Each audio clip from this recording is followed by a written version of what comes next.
Oh God. Fuck. Oh, I'm so out of shape. Alright. Nope, wrong one. Okay, so 93% of traders never see a payout. I'm here to prove that I can beat those odds. This is week 2 of my journey to get my first ever payout. If you're new here, my name is Shengab. I've been trading futures for 1.5 years now. And earlier, I made a goal this year to make an actual income from trading so that it will show up on my taxes. So far, we're closing in on Q4 and I've still yet to accomplish that goal. So I decided to double down, build my own journal with tag categorization and AI analysis, and make that final push into the end of the year to reach my goal. And the way that I structured this video is in a way that's very easy to follow along, while also putting a little bit of key insights in every single part so that you who are watching, if you're dealing with any of the same problems that I'm dealing with, you can gain an insight or an observation that can maybe help you in your trading as well too. So these weekly recaps are structured in 4 parts. The first part is where we go over iterations needed from last week's trading. And these iterations mainly come from our market mornings that we do every Saturday morning. The next part of the video is where we actually look to see how these iterations help or harmed us. And depending on if we follow these iterations or not, we decide our fate by giving us either a reward or a punishment. The third part of this video is where I go over the insights and lessons that I've made this week and that I would like to share with the audience. And the fourth part of this video is going over the iterations or iteration that I need to make going forward into next week's trading. So to keep track of my journey so you don't miss an episode, feel free to subscribe and hit that notification bell. And also, this is just as much our journey as it is mine. So if you have any tips, insights, or lessons, feel free to drop it in the comment section below so that I can become a better trader as well too. Intro's out the way, let's hop into the video. All right, so let's go over the note from our iterations from last week. And also, if you haven't seen last week's video, this is gonna recap you on what the iterations we needed to do to make improvements to become a better trader. So first things first, we wanted to make sure our first iteration was on a Trojan horse. What this simply means is this is one of my plays and there was a certain factor of it that I wanted to improve on, specifically when I look for this type of play. So the first thing that I wanted to improve on was I wanted to improve on the Trojan horse. I wanted to wait for the 5-minute candle to close because that was a mistake that I had made earlier in the week. And then I also wanted to make sure that the CVD was greater than 200 because that was another thing that I noticed in my winners versus my losers when I took the Trojan horse last week. The second iteration that I wanted to improve upon was I only wanted to take my plays that I know of and that I have familiar experience in executing, such as the stat orb, the Trojan horse, 9 a.m. break, and the C-bar. So now let's look into the data for this week and see if we actually followed it or not. All right, so there was a few insights that I made this week. My first insight was on FOMC weeks. FOMC, I noticed, tend to have no really major moves to the upside or downside until that FOMC rate comes out. I've been trading for a little while now, over 1.5 years, and I've started to notice a few things. When it's a big number that's supposed to come out, we don't really get a lot of movement. Price will tend to revert to some sort of mean. Usually it's VWAP for me. I noticed that on FOMC week in general, I probably shouldn't look for much breakouts because that's how I get caught up in the chop and this whole dilemma that we have going on. So that was the first insight that I made, but really not probably the most important. The most important insight I made this week, which was the plays that you have actual different reasons to take other than the ones that you have tested for works better. Simply put, the more confluences you have, the better the trade. Now, this idea has been going around YouTube and it has been going around since the test of time. Why don't I know this already? The problem is once you get focused on a certain play, you get focused on those criteria only. You tend not to look for other things. For example, if I'm trading a support and resistance play and I know exactly what I need to see in order to confirm that I should take this support and resistance play, I'm only looking for those things. I am not paying attention to or focusing on the other factors that may be present, such as we've been in a bearish trend for the last 15 minutes.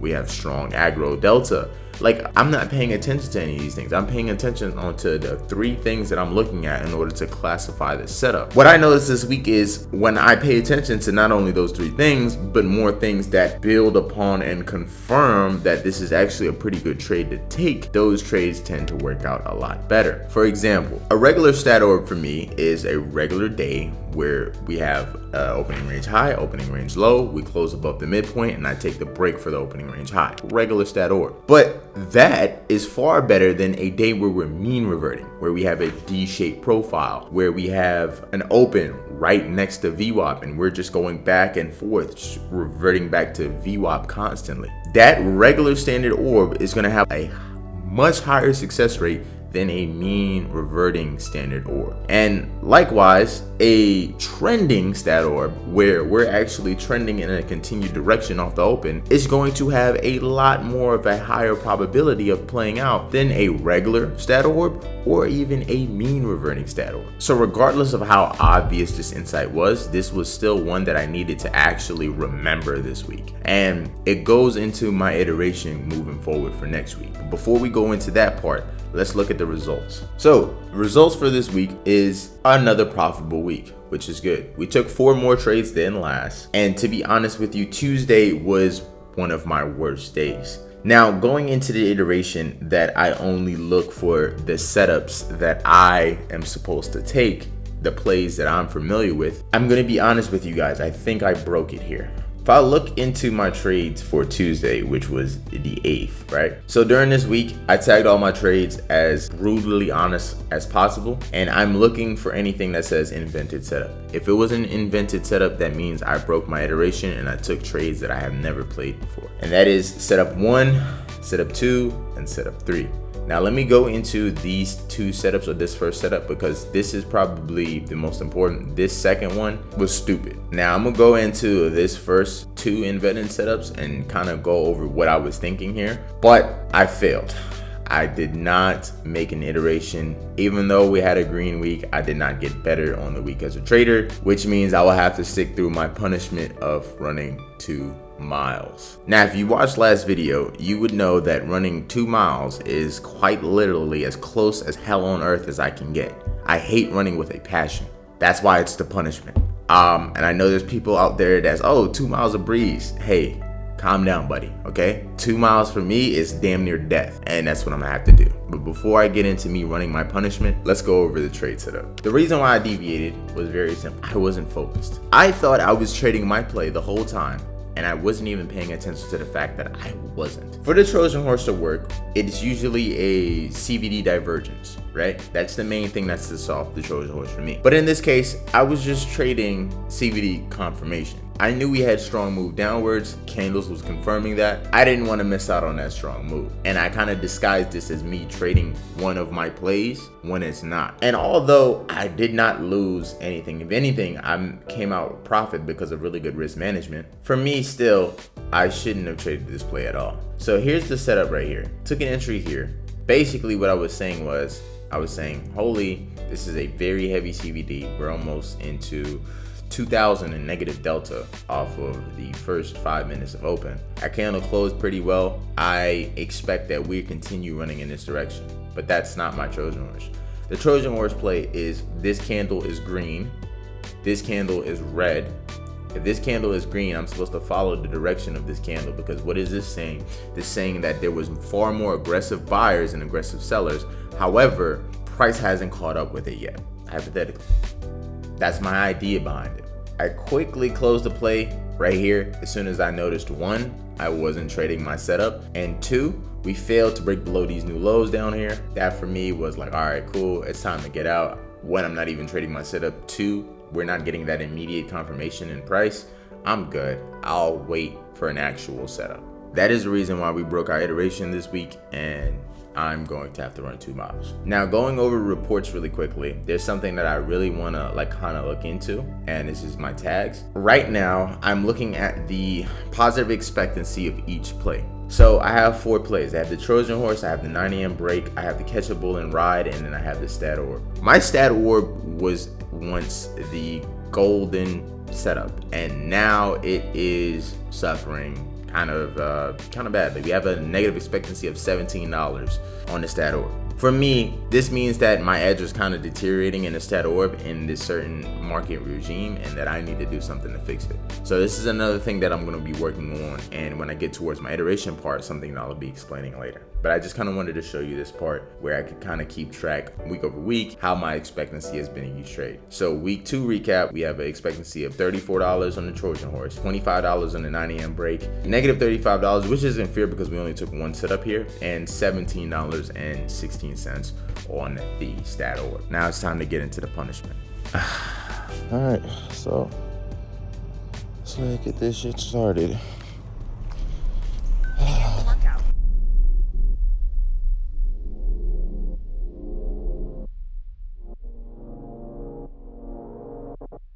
A few moments later.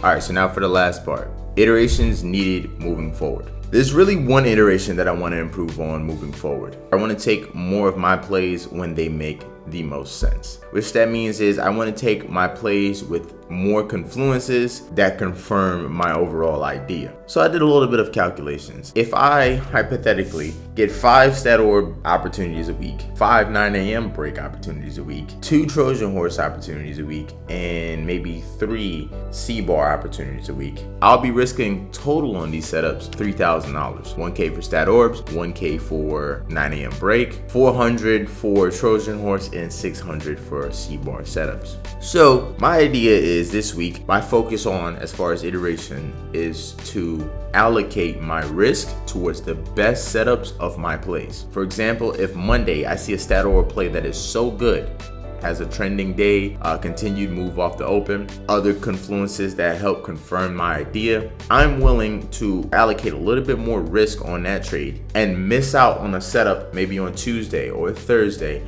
because I believe that setup is that good.